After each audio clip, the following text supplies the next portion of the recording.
Hello friends, welcome back to princess Loka YouTube channel.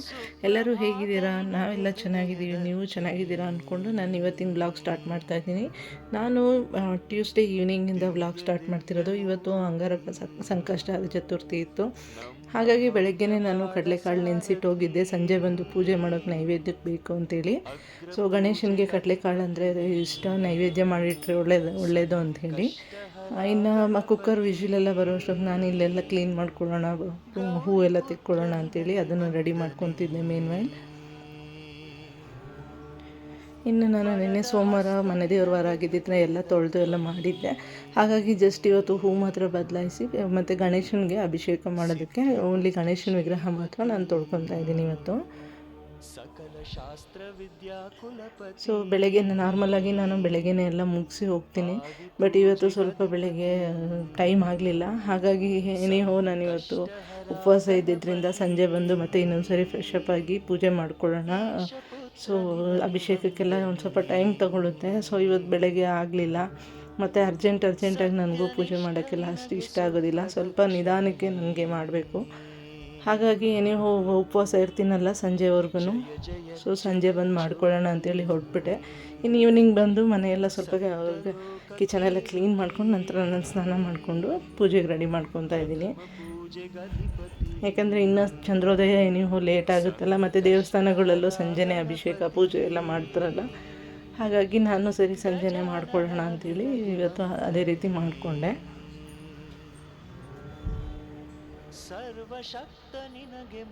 ನಾನು ಪ್ರತಿ ತಿಂಗಳು ಸಂಕಷ್ಟಿಗೆ ಉಪವಾಸ ಇರೋದಿಲ್ಲ. ಮಂಗಳವಾರ ಯಾವಾಗ ಬರುತ್ತೆ ಆ ಟೈಮಲ್ಲಿ ಮಾತ್ರ ನಾನು ಉಪವಾಸ ಮಾಡ್ತೀನಿ. ಇನ್ನು ಪ್ರತಿ ತಿಂಗಳು ಮನೆಯಲ್ಲಿ ಪೂಜೆ ಮಾತ್ರ ಮಾಡ್ತೀನಿ.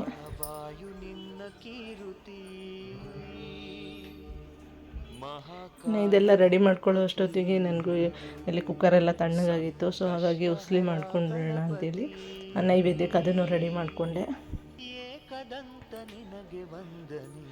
ಸೊ ನಾವು ಗಣೇಶ ಹಬ್ಬದಲ್ಲಾಗಲಿ ಅಥವಾ ಈ ಥರ ಸಂಕಷ್ಟದ ಚತುರ್ಥಿ ಟೈಮಲ್ಲಾಗಲಿ ಉಸ್ಲಿ ನೈವೇದ್ಯ ಮಾಡೋದು ತುಂಬ ಇಂಪಾರ್ಟೆಂಟ್ ಅಂತಲೇ ಹೇಳ್ಬೋದು.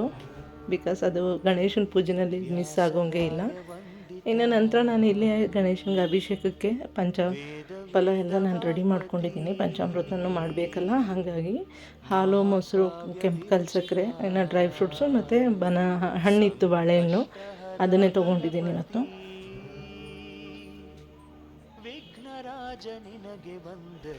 ಸೊ ಗಣೇಶನ ವಿಗ್ರಹ ಇರೋರು ಈ ಥರ ಮಾಡ್ಕೊಬೋದು.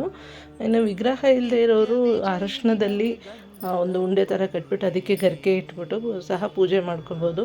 ನಾನು ಮುಂಚೆ ಎಲ್ಲ ಅದೇ ರೀತಿಯೇ ಮಾಡ್ಕೊತಾ ಇದ್ದಿದ್ದು, ವಿಗ್ರಹ ಇಲ್ಲದೆ ಇರೋವಾಗೆಲ್ಲ.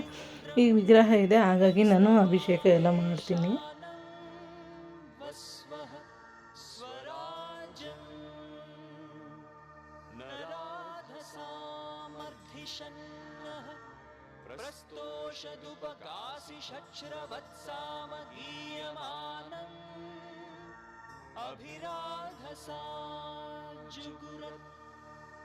ಮಹಾಕರ್ಣ ನಿನಗೆ ವಂದನೆ, ಕಾಲಜ್ಞಾನಿ ನಿನಗೆ ಮಂತ್ರದರ್ಪಣೆ, ರಾಮಚಂದ್ರ ಪೂಜಿತ ಸಾಮಗಾನ ಸುಶ್ರುತಿ, ಸುರಗಣಾದಿ ವಂದಿತ ಸಂಕಷ್ಟಹರ ಗಣಪತಿ, ಲಂಬೋದರ ನಿನಗೆ ವಂದನೆ, ತೆಂಗು ಬಾಳೆ ಬೆಲ್ಲ ನಿನಗೆ ಅರ್ಪಣೆ, ತಂದೆ ತಾಯಿ ಇಬ್ಬರೇ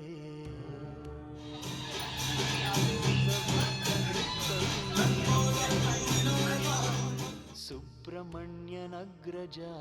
ಇನ್ನು ಮಂಗಳಾರತಿ ಎಲ್ಲ ಆದಮೇಲೆ ನಾನು ಇನ್ನು ಪಂಚಾಮೃತದಲ್ಲಿ ಗಣೇಶನ ವಿಗ್ರಹ ತೆಗೆದು ಅದನ್ನು ನೀಟಾಗಿ ತೊಳೆದು ಮತ್ತು ಅರಿಶಿನ ಕುಂಕುಮ ಇಟ್ಟು ಹೂ ಇಟ್ಟು ಪೂಜೆ ಮಾಡಿಕೊಂಡೆ. ಇನ್ನು ಏನು ಅಭಿಷೇಕಕ್ಕೆಲ್ಲ ಯೂಸ್ ಮಾಡಿದ್ವಿ ನಾವು ಅದನ್ನೆಲ್ಲ ಪಂಚಾಮೃತ ಮಾಡ್ಕೊತೀವಿ.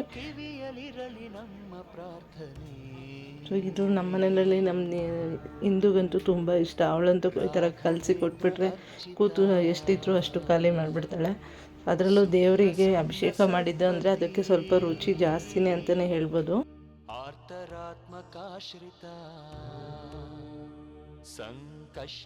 ಇನ್ನು ಇದಕ್ಕೆ ಜೇನುತುಪ್ಪನೂ ಹಾಕ್ತಾರೆ. ಮನೆಯಲ್ಲಿ ಆಲ್ರೆಡಿ ಓಪನ್ ಮಾಡಿದ್ದಿತ್ತು, ಹಾಗಾಗಿ ನಾನು ಯೂಸ್ ಮಾಡಲಿಲ್ಲ. ಸೊ ಅದೊಂದು ತಂದು ಮರ್ತಿದ್ದೆ ನಾನು. ಇನ್ನು ನಾವೆಲ್ಲ ಯೂಸ್ ಮಾಡಿರ್ತೀವಿ ಅದನ್ನು, ಮತ್ತು ಅದು ದೇವರಿಗೆಲ್ಲ ಯೂಸ್ ಮಾಡಬಾರ್ದು ಅಂತ ನಾನು ಅದನ್ನು ಸ್ಕಿಪ್ ಮಾಡಿದೆ. ಮನೇಲಿ ಪೂಜೆ ಎಲ್ಲ ಮುಗಿಸೋ ಅಷ್ಟೊತ್ತಿಗೆ ದೇವಸ್ಥಾನದಲ್ಲೂ ಕಥೆ ಎಲ್ಲ ಓದಿ ಆಲ್ರೆಡಿ ಮಹಾಮಂಗಳಾರತಿ ಸ್ಟಾರ್ಟ್ ಆಗಿತ್ತು. ಸೊ ಆ ಟೈಮ್ಗೆ ನಾನು ಹೊರಟೆ. ಅಂದರೆ ಎಷ್ಟು ಜನ ಇದ್ದರು ಅಂದರೆ ತುಂಬ ಜನ ಇದ್ದರು. ಮತ್ತು ಇನ್ನೊಂದು ಖುಷಿ ವಿಷಯ ಏನಂತಂದರೆ ಈಗಿನ ಯಂಗ್ಸ್ಟರ್ಸು ಸಹ ಈ ವ್ರತನೆಲ್ಲ ಮಾಡ್ತಾರೆ ಅನ್ನೋದೇ ನನಗೆ ಒಂದು ಸ್ವಲ್ಪ ಖುಷಿ ಅನ್ನಿಸ್ತು. ಎಲ್ಲ ಒಂದು ಕಡೆ ಒಂದು ಸ್ವಲ್ಪ ನಮ್ಮ ಸಂಪ್ರದಾಯನೆಲ್ಲ ಪಾಲಿಸ್ಕೊಂಡು ಬರ್ತಾರೆ ಹೆಣ್ಮಕ್ಳು. ಯಾಕಂದರೆ ಈಗಿನ ಕಾಲದವ್ರು ಅಂದರೆ ಅಯ್ಯೋ ನಮಗಿದೆಲ್ಲ ಬೇಡ ಅನ್ನೋ ಥರನೇ ಇರ್ತಾರೆ. ಸುಮಾರು ಜನ ನಾನು ಯಂಗ್ಸ್ಟರ್ಸ್ನ ನೋಡಿದೆ ದೇವಸ್ಥಾನದಲ್ಲಿ, ಸ್ವಲ್ಪ ಖುಷಿ ಆಯಿತು.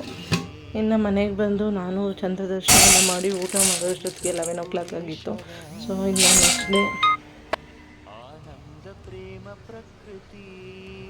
ಇನ್ನು ನಾನು ನೆಕ್ಸ್ಟ್ ಡೇ ಬ್ರೇಕ್ಫಾಸ್ಟಿಗೆ ಅಂತೇಳಿ ದೋಸೆಗೆಲ್ಲ ರುಬ್ಬಿಟ್ಟಿದ್ದೆ. ಹಾಗೆ ಗ್ರೇವಿ ಮಾಡ್ಕೊಳ್ಳೋಕ್ಕೆ ಕಾಬೂಲ್ ಕಡಲೆಕಾಳೆಲ್ಲ ನೆನೆಸಿ ಕಿಚನ್ ಎಲ್ಲ ಕ್ಲೀನ್ ಮಾಡಿ ನಾನು ಮಲಗೋ ಅಷ್ಟೊತ್ತಿಗೆ 11:30 ಆಗೋಯ್ತು ಇವತ್ತು. ಸೊ ಇನ್ನು ನಾನು ನೆಕ್ಸ್ಟ್ ಡೇ ವ್ಲಾಗು ಬೆಳಗ್ಗೆಯಿಂದ ಸ್ಟಾರ್ಟ್ ಮಾಡಿದ್ದೀನಿ. ಸೊ ಕಡಲೆಕಾಳೆಲ್ಲ ಆಲ್ರೆಡಿ ಚೆನ್ನಾಗಿ ನೆಂದಿತ್ತು. ಸೊ ಓವರ್ ನೈಟ್ ನೆನೆಸ್ಬಿಟ್ಟು ಚೆನ್ನಾಗಿ ನೆಂದಿರುತ್ತೆ. ಆ್ಯಂಡ್ ಈ ಥರ ಇದ್ರಲ್ಲಿ ಗ್ರೇವಿ ಮಾಡ್ಕೊಂಡು ತಿಂದರೆ ಚೆನ್ನಾಗಿರುತ್ತೆ. ದೋಸೆಗೆ ನಾರ್ಮಲಾಗಿ ಚಟ್ನಿ ಅದೆಲ್ಲ ಮಾಡಿದ್ರೆ ಮಕ್ಕಳಿಗೆ ಇಷ್ಟ ಆಗೋದಿಲ್ಲ. ಇನ್ ಕೇಸ್ ಸಂಡೇಸ್ ಮನೇಲಿದ್ದರೆ ಆ ಟೈಮಲ್ಲಿ ಬಿಸಿ ಬಿಸಿ ದೋಸೆಗೆ ತಿಂತಾರೆ, ಮಸಾಲೆ ದೋಸೆ ಥರ ಮಾಡಿಕೊಟ್ರೆ. ಇನ್ನು ಬಾಕ್ಸಿಗೆಲ್ಲ ಅಂದರೆ ಚಟ್ನಿ ತೊಗೊಂಡು ಹೋಗೋಕ್ಕೆ ಇಷ್ಟಪಡೋದಿಲ್ಲ ಅವರು. ಹಾಗಾಗಿ ಈಗ ನಾನು ಈ ಥರ ಏನಾದರೂ ಗ್ರೇವಿ ಟೈಪ್ ಮಾಡಿಬಿಡ್ತೀನಿ. ಆ್ಯಂಡ್ ಹಿಟ್ಟು ಅಷ್ಟೇ, ನನಗೆ ಇವಾಗ ಬ್ರೇಕ್ಫಾಸ್ಟಿಗೆ ಎಷ್ಟು ಬೇಕೋ ಅಷ್ಟು ಮಾತ್ರ ತೆಗೆದಿಟ್ಕೊತೀನಿ.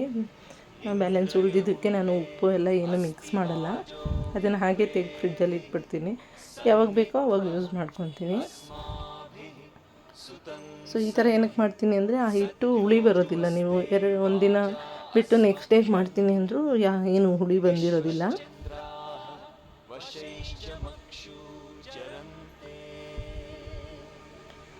ಇದೆಲ್ಲ ರೆಡಿ ಮಾಡ್ಕೊಂಡ್ಮೇಲೆ ಇನ್ನು ಗ್ರೇವಿ ರೆಡಿ ಮಾಡ್ಕೊಳ್ಳೋಕೆ ಮುಂಚೆ ಫಸ್ಟು ಕಾಳು 1-2 ಸರಿ ವಿಷಿಲ್ ಹೊಡ್ಸ್ಕೊಂಬಿಡೋಣ ಅಂಥೇಳಿ ಸ್ವಲ್ಪ ಕಾಳಿಗೆ ಸ್ವಲ್ಪ ನೀರು ಸ್ವಲ್ಪ ಉಪ್ಪು ಹಾಕಿ ಬೇಯಿಸಿಟ್ಕೊತಿದ್ದೀನಿ ಫಸ್ಟೇ. ಸೊ ಅದು ಬೇಯೋಷ್ಟೊತ್ತಿಗೆ ನಾವು ಇನ್ನು ಮಸಾಲೆಗೆಲ್ಲ ರೆಡಿ ಮಾಡ್ಕೊಬೋದು ಅಂಥೇಳಿ. ಇನ್ನು ನಾನು ಇಲ್ಲಿ ಮಸಾಲೆಗೆ ತೆಂಗಿನಕಾಯಿ, ಈರುಳ್ಳಿ, ಟೊಮೊಟೊ, ಚಕ್ಕೆ, ಲವಂಗ, ಸ್ವಲ್ಪ ಗೋಡಂಬಿ ಟೇಸ್ಟ್ಗೋಸ್ಕರ ನಿಮಗೆ ಇಷ್ಟ ಇದ್ದರೆ ಹಾಕ್ಕೊಬೋದು, ಇಲ್ಲಾಂದರೆ ಸ್ಕಿಪ್ ಮಾಡ್ಬೋದು. ಸ್ವಲ್ಪ ಕೊತ್ತಂಬರಿ ಸೊಪ್ಪು, ಸ್ವಲ್ಪ ಗಸಗಸೆ ಹಾಕಿದ್ದೀನಿ ನಾನು, ಅಚ್ಕಾರದ ಪುಡಿ,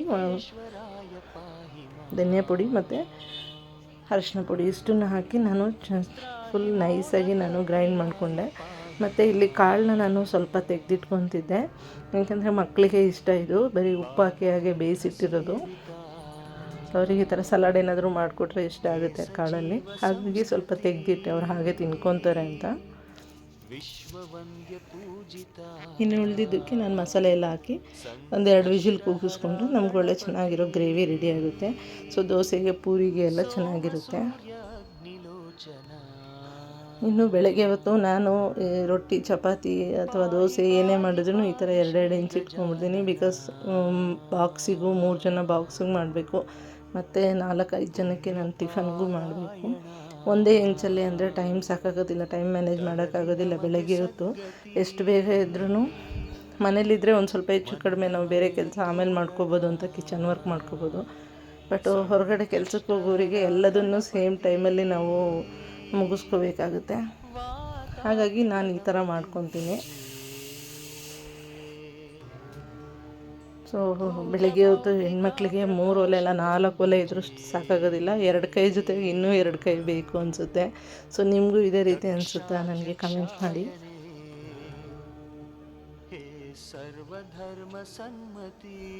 ಇನ್ನು ಇಲ್ಲೆಲ್ಲ ರೆಡಿ ಮಾಡಿ ಮಕ್ಕಳಿಗೆ ಒಬ್ರೊಬ್ರಿಗೆ ಬ್ರೇಕ್ಫಾಸ್ಟ್ ಹಾಕ್ಕೊಟ್ಬಿಟ್ರೆ ನಾನು ಇಲ್ಲೆಲ್ಲ ಬಾಕ್ಸ್ಗೆಲ್ಲ ರೆಡಿ ಮಾಡೋಷ್ಟೊತ್ತಿಗೆ ಅವರು ಟಿಫನ್ ಎಲ್ಲ ಮಾಡಿ ರೆಡಿ ಮಾಡಿದ್ರೆ ಇನ್ನು ಅವರು ರೆಡಿ ಮಾಡಿ ಕಳ್ಸೋಕ್ಕೆ ಸರಿ ಹೋಗುತ್ತೆ ಅಂತೇಳಿ ಎಲ್ಲ ಮುಗಿಸ್ಕೊಂಡೆ. ಇನ್ನು ನನ್ನ ಇವತ್ತಿನ ಬ್ಲಾಗ್ ಏನಾದರೂ ನಿಮಗೇನಾದರೂ ಸ್ವಲ್ಪನಾದರೂ ಇಷ್ಟ ಆಗಿದ್ರೆ ದಯವಿಟ್ಟು ಒಂದು ಲೈಕ್ ಮಾಡಿ, ನನ್ನ ಚಾನಲ್ನ ಸಬ್ಸ್ಕ್ರೈಬ್ ಮಾಡ್ಕೊಳ್ಳಿ, ಹೀಗೆ ಸಪೋರ್ಟ್ ಮಾಡಿ. Thank you for watching.